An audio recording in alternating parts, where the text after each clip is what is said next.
Aos amados do Senhor, boa noite. Deus os abençoe. Vamos abrir as nossas Bíblias no Evangelho de João, no seu capítulo 21, último capítulo do Evangelho de João.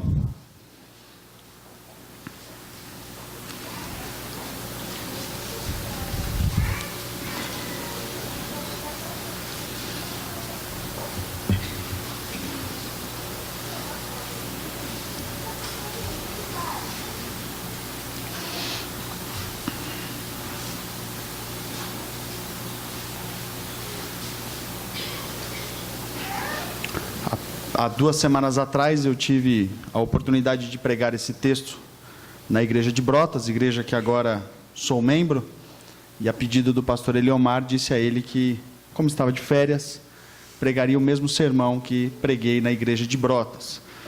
Em João capítulo 21 nós vamos ler do verso 1 até o verso 19, texto, narrativa bastante conhecida dos irmãos, e faremos a meditação e a exposição da palavra no texto que diz assim: Depois disto, tornou Jesus a manifestar-se aos discípulos junto ao mar de Tiberíades. E foi assim que ele se manifestou. Estavam juntos Simão Pedro, Tomé, chamado Dídimo, Natanael, que era de Caná da Galileia, e os filhos de Zebedeu, e mais 2 dos seus discípulos. Disse-lhe Simão Pedro: Vou pescar. Disseram-lhe os outros: Também nós vamos contigo. Saíram e entraram no barco, e naquela noite nada apanharam. Mas ao clarear da madrugada estava Jesus na praia. Todavia os discípulos não reconheceram que era ele. Perguntou-lhes Jesus: Filhos, tendes aí alguma coisa de comer? Responderam-lhe: Não. Então lhe disse: Lançai a rede à direita do barco e achareis. Assim fizeram, e já não podiam puxar a rede, tão grande era a quantidade de peixes. Aquele discípulo a quem Jesus amava, disse a Pedro: É o Senhor. Simão Pedro, ouvindo que era o Senhor, cingiu-se com sua veste, porque se havia despido, e lançou-se ao mar. Mas os outros discípulos vieram no barquinho, puxando a rede com os peixes, porque não estavam distante da terra, senão quase 200 côvados. Ao saltarem em terra, viram ali umas brasas, e em cima peixes. E havia também pão. Disse-lhes Jesus: Trazei alguns dos peixes que acabaste de apanhar. Simão Pedro entrou no barco e arrastou a rede para a terra, cheio de 153 grandes peixes. E não obstante serem tantos, a rede não se rompeu. Disse-lhes Jesus: Vinde, comei. Nenhum dos discípulos ousava lhe perguntar: Quem és tu? Porque sabiam que era o Senhor. Veio Jesus, tomou o pão e lhes deu, e de igual modo o peixe. E já era esta a 3ª vez que Jesus se manifestava aos discípulos depois de ressuscitado dentre os mortos. Depois de terem comido, perguntou Jesus a Simão Pedro: Simão, filho de João, amas-me mais do que a esses outros? Ele respondeu: Sim, Senhor, tu sabes que eu te amo. Ele disse: Apacenta os meus cordeiros. Tornou a perguntar pela 2ª vez: Simão, filho de João, tu me amas? Ele lhe respondeu: Sim, sim, Senhor, tu sabes que eu te amo. Disse-lhe Jesus: Pastorei as minhas ovelhas. Pela 3ª vez lhe perguntou: Simão, filho de João, tu me amas? Pedro entristeceu-se por ele ter dito pela 3ª vez: Tu me amas? E respondeu: Senhor, tu sabes todas as coisas, tu sabes que eu te amo. Jesus lhe disse: Apacenta as minhas ovelhas. Em verdade te digo que quando era mais moço, tu te cingias a ti mesmo e andavas por onde querias. Mas quando, porém, fores velho, estenderás as mãos e outro te cingirá e te levará para onde não queres. Disse isto para significar com que gênero de morte Pedro havia de glorificar a Deus. Depois de assim falar, acrescentou-lhe: Segue-me. Vamos orar. Deus grandioso e poderoso, a tua palavra é viva e eficaz. O teu povo está aqui, ó Pai, para ouvir ao Senhor. estão aqui, ó Pai querido, para serem edificados pelo Senhor e pela Tua palavra. Por isso eu peço a Ti, ó Pai querido, a Tua misericórdia e intrepidez, não me permitindo falar nada que não esteja no texto, nada que não seja que os Teus filhos precisam ouvir, ó Pai. Que a Tua glória possa ser vista por eles, que eles não se lembrem de quem pregou, mas se lembrem que o Senhor falou com eles. Edifica o Teu povo, ó Pai, e que eles saiam daqui cheios do Teu Espírito, louvando e glorificando ao Senhor.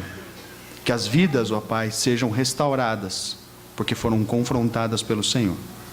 Nós oramos e pedimos isso, no nome de Cristo Jesus, o nosso Senhor Redentor e amoroso Pastor. Amém.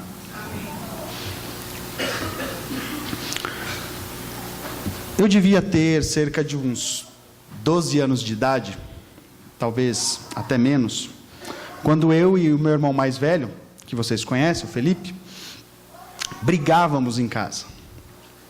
Obviamente, como meninos descrentes e filhos de pais também descrentes, trocávamos gentilezas com socos e pontapés. Me lembro que uma vez minha mãe tinha saído, acho que era um curso que ela havia saído para fazer, e numa desses entraves que tivemos, eu dei um soco tão forte no meu irmão e bati nele e saí correndo. Obviamente com medo da reação dele e com medo do que ele poderia fazer comigo, sendo ele mais velho e mais forte. Eu me lembro que naquele dia eu fiquei até muito tarde no quintal, esperando minha mãe chegar. Quando minha mãe chegou, eu me lembro de segui-la pelo corredor do quintal, atrás dela, esperando para ver o que o meu irmão falaria e o que ele faria comigo assim que ele me viu. E a primeira coisa que eu lembro de ter visto era o meu irmão com o olho muito inchado. Na verdade, o soco que eu dei nele fez com que o rosto dele parecesse alguém que tinha saído de um ringue de UFC. Talvez para alguns de vocês seja uma coisa contada que pareça um pouco engraçado. De fato, não é. Na realidade, eu não me lembro se até hoje eu lhe pedi perdão por causa disso. Me perdoa. E eu lembro que minha mãe ficou tão perplexa com a situação que ela não fez nada. Mas aguardávamos o meu pai chegar, o bravo Cícero. E me lembro que quando ele chegou em casa, ele ficou mais de boca aberta do que minha mãe com a situação e também não fez nada. E acho que ficou por isso mesmo. O que eu me lembro no restante dos dias é de que a minha relação com meu irmão havia uma ruptura nessa relação. Eu olhava para ele, via o que eu havia causado a ele, mas não tinha coragem de falar com ele, muito menos de me desculpar ou pedir perdão pelo que eu havia feito. Por que eu começo com essa história? Essa história, na verdade, é o que eu me lembro quando eu olho para este texto. Nós temos aqui alguém que ofendeu e que causou um grande dano a alguém. Nós temos aqui o apóstolo Pedro, que havia negado Jesus 3 vezes. A cena é semelhante, obviamente, como toda ilustração, com as suas falhas e limitações, mas é uma cena semelhante em que duas pessoas não estão se falando e se conversando. Quando vocês olharem para o verso 14 do texto, dê uma olhadinha. 21, verso 14, diz que esta já era a terceira vez em que Jesus aparecia aos seus discípulos. Esta era a terceira vez em que Jesus, estando com os seus discípulos, não se dirigiu a Pedro ainda. Ele esteve com Pedro naquela vez em que eles estavam naquele quarto, naquele ambiente fechado, a portas e janelas fechadas, e você não vê um relato bíblico de Jesus se dirigindo a Pedro. A segunda vez é a vez em que Jesus está com os discípulos e Tomé, que não havia estado da primeira vez, agora, não crendo que Jesus havia ressuscitado, disse que só acreditaria se ele tocasse Jesus, visse e tocasse. E Jesus aparece para Tomé e diz para Tomé: Tomé, estou aqui, toque. E Jesus ainda não havia se dirigido a Pedro. E esta é a terceira vez em que Jesus está com os discípulos. Quando nós lemos nessa narrativa, nós vemos de que esses homens estão reunidos no mar de Tiberíades. O mar de Tiberíades, para quem não sabe, nada mais é do que o famoso mar da Galileia. Jesus havia dito a esses discípulos que, aliás, mandou um recado através das mulheres, de que eles deveriam ir para a Galileia. Aliás, se você der uma olhada em Marcos, vamos lá, Marcos, capítulo 16, verso 7.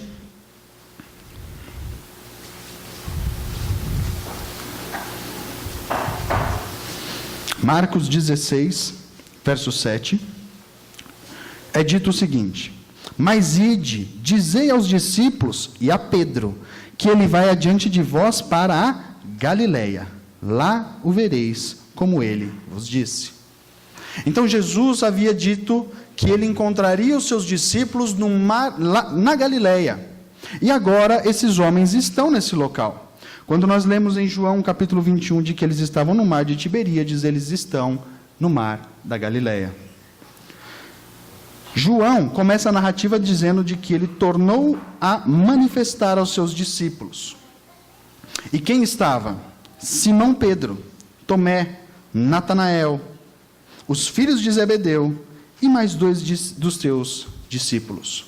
O que é interessante quando nós olhamos para isso, é que Jesus pede para se encontrar com esses homens, onde tudo começou. A primeira coisa que nós podemos ver, quando nós falamos sobre a ressurreição de Jesus, e o que a ressurreição de Jesus produz no homem, é que a ressurreição de Jesus nos dá um recomeço. Jesus recomeça com esses discípulos exatamente onde ele começou. Quem não se lembra onde Jesus convocou aqueles homens pescadores, que depois de tentar pescar por muito e muito tempo e não conseguir pegar nada, aparece um homem a eles e diz de que ele devia jogar as redes do outro lado. Esses homens jogam as redes do outro lado e a quantidade de peixe que eles pegam é muito grande. Jesus está nesse mesmo lugar, no lugar onde ele disse que ele faria desses homens pescadores de homens, é o lugar onde ele recomeçará com esses discípulos. A ressurreição de Jesus nos dá um recomeço, e nós podemos ver isso do verso 1 ao verso 14. Olha só, eles estavam pescando, e depois de não pegar nada a noite inteira, no verso 5, Jesus pergunta para eles se eles têm alguma coisa para comer, e eles dizem não. O que é mais interessante nesse trecho é que eles ainda não sabem que é Jesus. E como que eu sei disso? Porque o próprio apóstolo João, que está registrando nesse evangelho, diz isso. Sem reconhecerem, sem identificarem que era Jesus, eles simplesmente ouvem a sua voz e obedecem ao seu pedido, à sua ordem. Jesus diz para eles: vocês pegaram alguma coisa? Eles respondem não. Joga a rede à direita. E o que eles fazem? Que é isso, rapaz? Nós somos pescadores experientes, estamos aqui a noite toda jogando a rede, você acha que a gente não sabe o que a gente está fazendo? Não. O texto diz de que eles pegaram a rede e eles jogam. E que quando eles jogam a rede, a quantidade de peixe que eles pegam é uma quantidade muito grande. O que nós vemos aqui é um milagre, exatamente como o milagre que houve no começo da vida deles.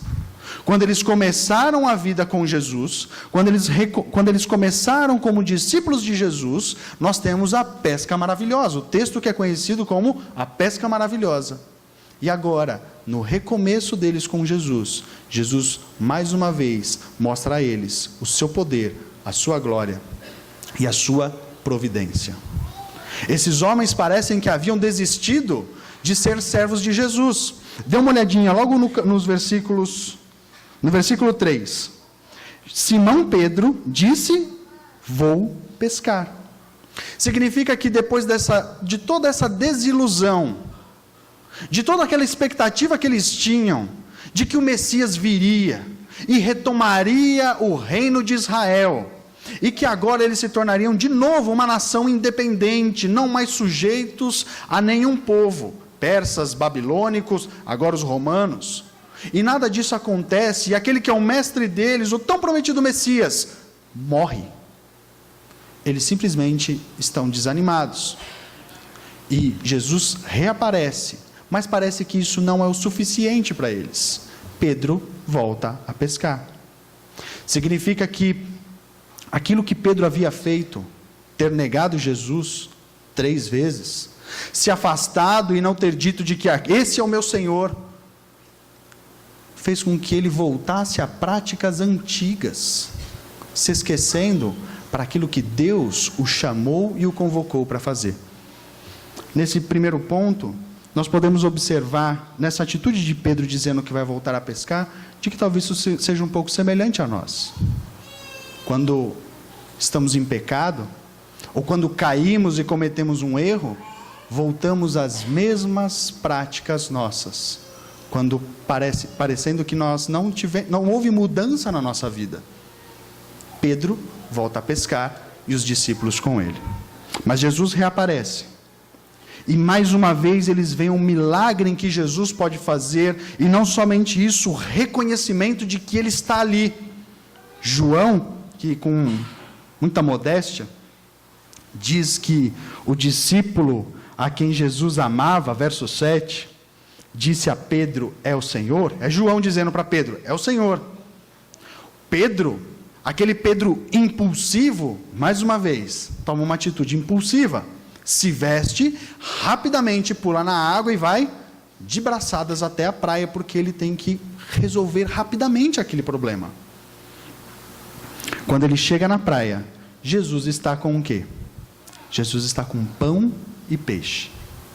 E não somente isso, Jesus está providenciando ali já a refeição, a ponto de dizer para eles, venham, comam, e tragam alguns dos peixes que vocês estão comendo, que vocês pescaram. A frase que nós vemos no verso 12, disse-lhes Jesus, vinde e comei. Nenhum dos discípulos ousava perguntar quem ele era, porque sabiam quem ele era. E Jesus, no verso 13, diz, tomou o pão e lhes deu, e de igual modo o peixe. O evangelista registrando esse trecho, se assemelha muito a esse mesmo evangelista João, registrando a distribuição dos pães e peixes. E mais uma vez, nesse recomeço com esses homens, Jesus manifesta mais uma vez o seu poder, mostrando a eles, olha quem eu sou. Primeiro, a nova pesca maravilhosa, para que eles se lembrem de quem Jesus é. Agora, comam do pão e do peixe, se lembrando daquilo que eu já fiz por vocês. Esses discípulos agora estão recebendo de Jesus, novamente, aquilo que eles já haviam recebido por estarem com Ele no passado. Meus irmãos, se assemelha a muito da nossa vida. Quantas e quantas vezes você não se senta nesses bancos e ouve pregação atrás de pregação, e o Senhor fala contigo domingo após domingo, mas talvez o desânimo e o desalento da sua vida faz com que você não perceba quem é esse Deus. A ressurreição de Cristo nos dá um recomeço. Ela zera aquilo que acontece conosco, fazendo com que as coisas velhas se tornem de fato velhas, mas recomeçando e reconstruindo tudo de maneira nova. Jesus está fazendo isso com esses discípulos, mas o objetivo de Jesus é alcançar um discípulo que ele ainda não falou. E aqui nós temos Pedro. A segunda coisa que nós podemos ver nesse texto é que a ressurreição de Jesus confronta o nosso pecado e produz uma mudança profunda. Deem uma olhada do verso 15 até o verso 17. Pedro é aquele discípulo próximo, mas também é aquele discípulo que por impulso age. Jesus disse que queria lavar os pés dele, ele disse, meu pé o senhor não lava não. Jesus, Pedro, se eu não lavar o teu pé, não tenho parte contigo. Ah, senhor, então dá um banho e lava tudo. Pedro, só os pés. Pedro, ele tem sempre essas atitudes impulsivas. Jesus está no Getsêmani, os soldados aparecem, o que Pedro faz? Puxa uma arma e, como um péssimo soldado, como alguém que tem uma habilidade muito ruim com espadas, corta somente a orelha do soldado. E Jesus fala para ele: Pedro, não é hora disso.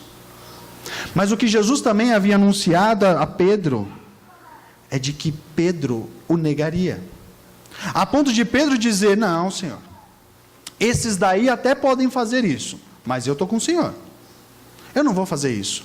E Jesus diz para ele: Pedro, antes que o galho cante, 3 vezes você vai me negar.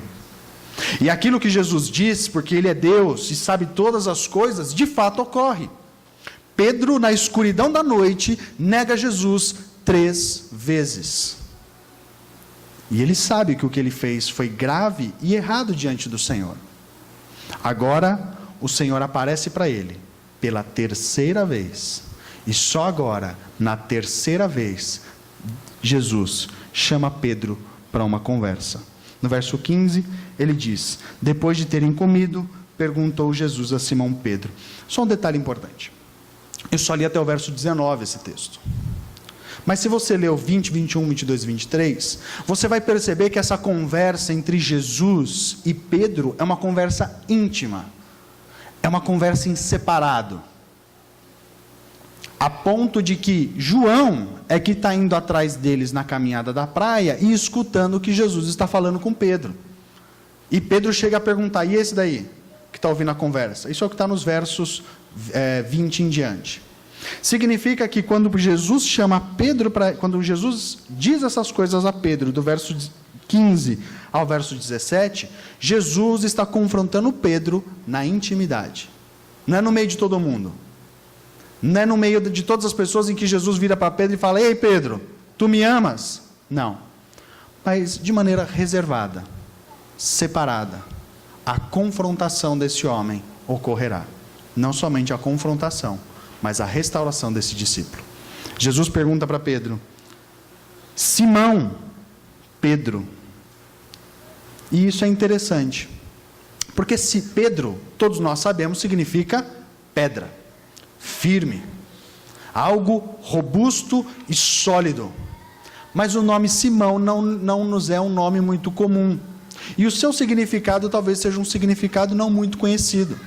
Simão significa cana, ou seja, quebra, se parte. E Jesus utiliza esses 2 nomes com esse discípulo: Simão, filho de João, aquele que está quebrado, filho de João, amas-me mais do que você ama a esses outros? É essa a pergunta de Jesus. E Pedro responde: sim, Senhor, tu sabes que eu te amo. Pedro ama Jesus Cristo. Ele sabe o que ele fez, mas no seu coração e no seu íntimo, ele ama o seu Senhor. E sabendo que o seu Senhor também é Deus, ele também apela para a sua onisciência, dizendo: tu sabes, Senhor, que eu te amo. E Jesus diz para ele: apacenta os meus cordeiros. Qualquer um de nós talvez parasse, qualquer um de nós talvez encerrasse a confrontação aí. Talvez esse fosse o grande desejo de Pedro, mas Jesus não para aí. Jesus pergunta pela 2ª vez a João: Simão, filho de João, tu me amas? Ele respondeu: sim, Senhor, tu sabes que eu te amo. Disse-lhes: pastoreia as minhas ovelhas. Ufa, tomara que ele não pergunte a 3ª vez. Mas Jesus, querendo pôr para fora aquilo que de fato deveria sair do coração de Pedro, pela 3ª vez, pergunta a ele. E a 3ª vez não é uma 3ª vez sem propósito, sem motivo, como alguém que parece que não ouviu uma resposta e quer insistir, e insistir, insistir, até cansar. Mas Pedro havia negado Jesus 3 vezes. Pedro havia dito 3 vezes que não conhecia esse homem, que ele não era discípulo desse homem, que ele não tinha parte com esse homem. Mas Jesus, 3 vezes, faz Pedro dizer, a ponto de que na terceira vez, movido de tristeza, Pedro responde a Jesus. Olha o texto no verso 17. Pela terceira vez, lhe perguntou, Simão, filho de João, tu me amas? Pedro entristeceu-se, por ele ter dito pela terceira vez, Senhor. 3 vezes? Por que, Senhor? E ele diz para Jesus, agora a resposta é mais pesada. Agora a resposta é uma resposta que sai do coração com lamento, com dor. Ele diz, Senhor, tu sabes todas as coisas, tu sabes que eu te amo. E Jesus diz para ele, apacenta as minhas ovelhas. A confrontação de Jesus com Pedro é com o objetivo de tirar do coração desse homem o pecado. Aquilo que Pedro fez negando Jesus, de fato foi algo muito grave. E quando Jesus por 3 vezes se dirige a esse homem, faz esse homem dizer 3 vezes que o ama, faz sair da boca dele e do coração dele o arrependimento verdadeiro que era necessário. O que nós podemos aprender com isso? O que podemos aprender é que não podemos fugir da confrontação. Jesus tem o objetivo de restaurar Pedro por inteiro. E por muitas vezes nós queremos fugir da confrontação. Chegamos no irmão e dizemos para ele, você fez isso? E ele disse, não, sabe como que é? Deixa eu te explicar. E vem uma série de justificativas, uma série de desculpas, e não uma confissão sincera do coração, por entender que o que foi feito de forma errada. O pecado diante do Senhor não lhe causou um constrangimento a tal ponto de humilhá-lo diante do Senhor. E nós fazemos isso. Tudo que nós queremos quando nós somos confrontados é o quê? Um grande escudo. Você tem que entender, se eu não tivesse feito isso, não, você tem que ver pelo meu lado. Só, deixa eu te explicar, porque se eu te explicar, você vai ver que o que eu fiz não é tão errado assim. Não é isso que Pedro fez. Pedro não disse para Jesus, não, Jesus, sabe o que é? É que eu fiquei com muito medo. E eu tenho certeza de que se eu dissesse que era discípulo teu, eles iam me bater. E talvez eles me matassem. Aí, Jesus, você sabe, eu não sou Deus, eu não ia ressuscitar. E aí como que ia ficar a pregação do Evangelho? Como que ia ficar aquele negócio que o Senhor falou de pescar homens? Ia ficar prejudicado. Então eu neguei o Senhor para preservar o quê? O ministério. Pedro não faz isso. Pedro não dá desculpas. Ele ouve a confrontação. Ele é humilhado pelo Espírito de Deus, a ponto de se entristecer de tal forma, da sua amargura e sua dor, fazer com que ele olhe para os seus pecados e reconheça que o que ele fez foi errado. Meus irmãos, não fujam da confrontação, por mais que ela doa. Por mais que seja necessário ouvir 3 vezes algo que você fez errado. Se você foge da confrontação, é porque você não está disposto a ser restaurado. O que acontece conosco muitas das vezes é aquilo que acontece com as crianças. Quando você chama uma criança e diz para ela, você mexeu aqui? Ela sabe que vai ser disciplinada fisicamente pelo que fez. Aí ela fala, eu mexi. E que mais? Mais nada. Você mexeu aqui, tirou isso aqui daqui e quebrou? Quebrei. E que mais? Mais nada. Você mexeu aqui, tirou isso aqui daqui, quebrou e escondeu? Escondi. Como se confessando aos poucos, em doses homeopáticas, não dando todas as informações necessárias, isso aliviasse o peso da disciplina. Mas isso não mostra um coração arrependido. Isso mostra um coração ainda duro. Quem tenta fugir da disciplina do Senhor, de fato, não reconheceu e não se arrependeu dos pecados. Meus irmãos, não fuja da confrontação, porque a confrontação é que dá a nós a restauração. Jesus, a cada vez que Pedro disse que o amava, o comissionava.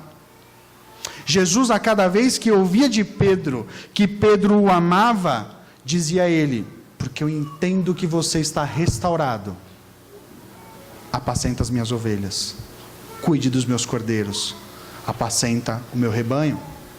Jesus sabe que aquilo que está saindo de Pedro está saindo do seu coração, e a restauração só é completa se o pecado for de fato confessado como deve ser feito.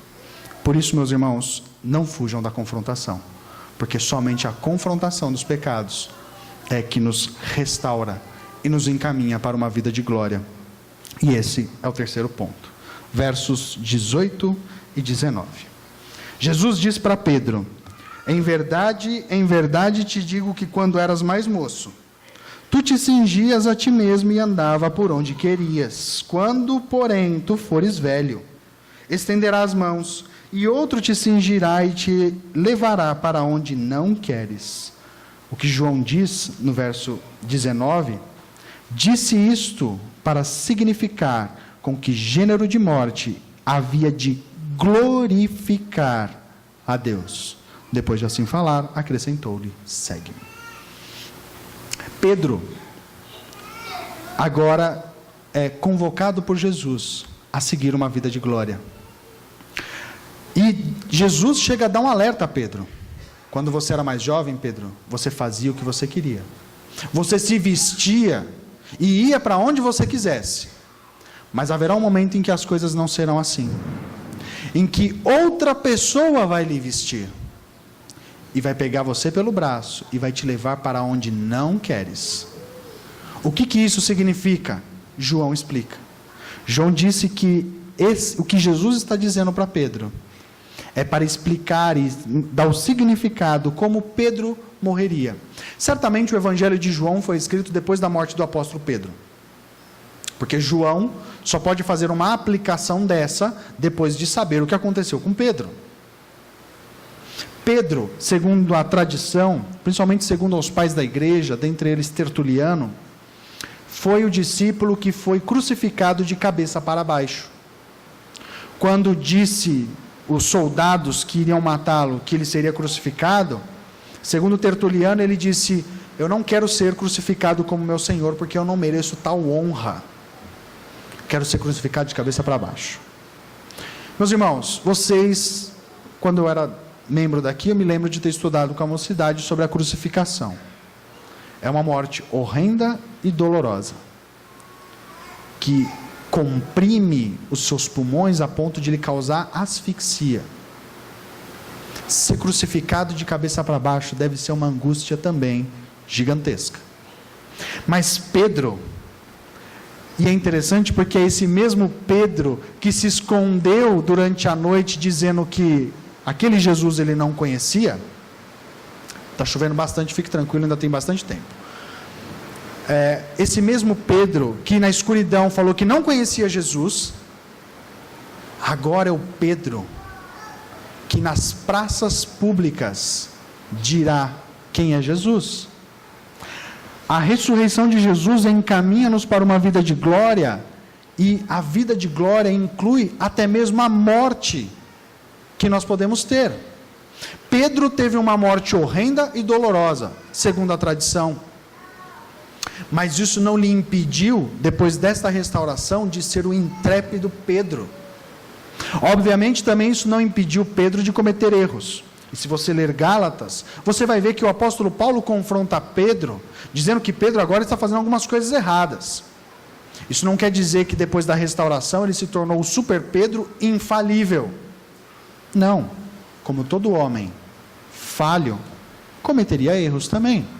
Mas agora ele não mais se esconderia, e sim proclamaria quem é esse Jesus, a tal ponto de ser levado preso. E se você ler o livro de Atos, o registro dos apóstolos, você vai ver que Pedro foi preso algumas vezes, de que eles sofriam algumas sanções, algumas situações, com os fariseus, com os judeus. Mas esse Pedro agora tem coragem. Esse Pedro não é mais aquele Pedro medroso que se esconde, mas sim um Pedro corajoso, a tal ponto de dizer quem é aquele que é o Senhor dele. Pedro agora é aquele que é chamado por Deus para cuidar das ovelhas, para pastoreá-las, para dar o alimento que as ovelhas precisam receber. E como todo pastor, cuidar de tal modo que seja necessário enfrentar os inimigos para isso. A ressurreição de Jesus nos encaminha para uma vida de glória. Pergunto a vocês: a ressurreição de Jesus tem encaminhado vocês para uma vida de glória? Ou para uma vida de tristeza e murmuração por cada problema que vocês passam? Será que a vida restaurada que Jesus dá a vocês faz com que vocês se escondam, temam falar e viver como alguém que verdadeiramente é servo do Senhor? Se você foi restaurado por Jesus, você é encaminhado para uma vida de glória. Queria concluir com algumas aplicações, além dessas que eu já fiz durante a exposição. A primeira aplicação tem a ver com o primeiro ponto. Recomece sua vida com Cristo. Nós lemos em Apocalipse a carta em que Jesus encaminha para a igreja de Éfeso, aonde no versículo 5 do capítulo 2, ele disse: lembra-te, pois onde caiu, recomece. Meus irmãos, recomecem a vida de vocês com Cristo. Vejam onde vocês caíram. Olhem para a vida de vocês e reconheçam os pecados que vocês cometeram, que afastaram vocês de Cristo, e recomecem sua vida com o Senhor. Cristo nos convoca para recomeçar.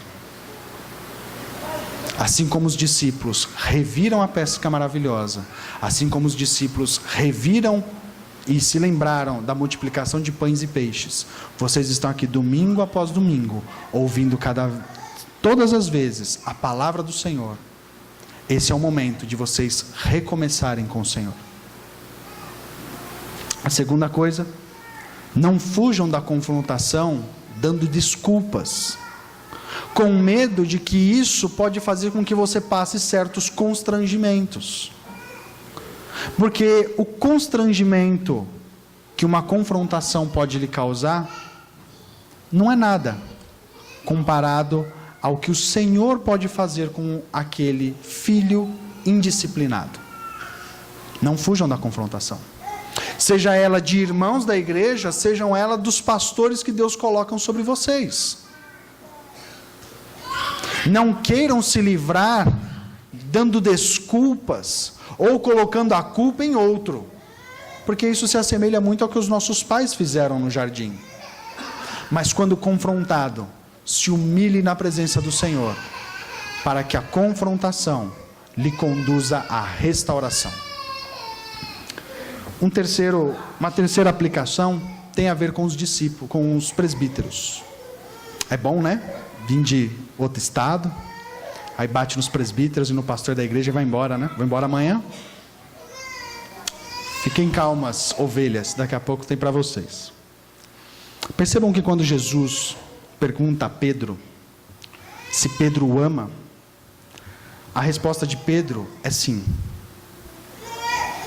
Pergunta a vocês: vocês amam a Cristo?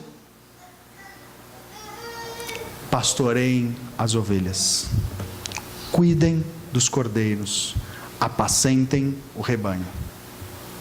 Quem diz isso para vocês é o próprio Cristo. Significa que quem coloca Pedro como uma autoridade por sobre o povo é Jesus. Pedro é restaurado por Jesus e Jesus diz: Pedro, te comissiono a cuidar dos meus.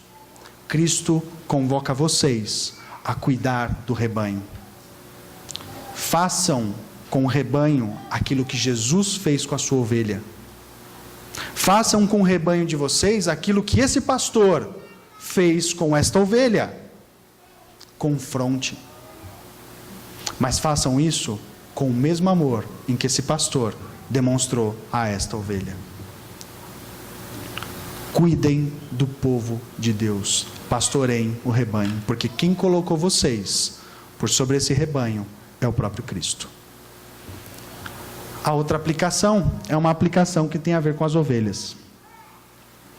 Se quem colocou Pedro como autoridade por sobre o rebanho foi Jesus, quem coloca esses pastores como autoridade sobre vocês é o mesmo Jesus. Significa que se vocês não se submetem à autoridade deles e não recebem a confrontação deles, então vocês sabem escolher pastor para vocês, mas Jesus não. Significa que se vocês não se submetem e ouvem a repreensão dos pastores de vocês, vocês são melhores do que Jesus na escolha de quem deve pastoreá-los. Ovelhas, estes são os pastores de vocês.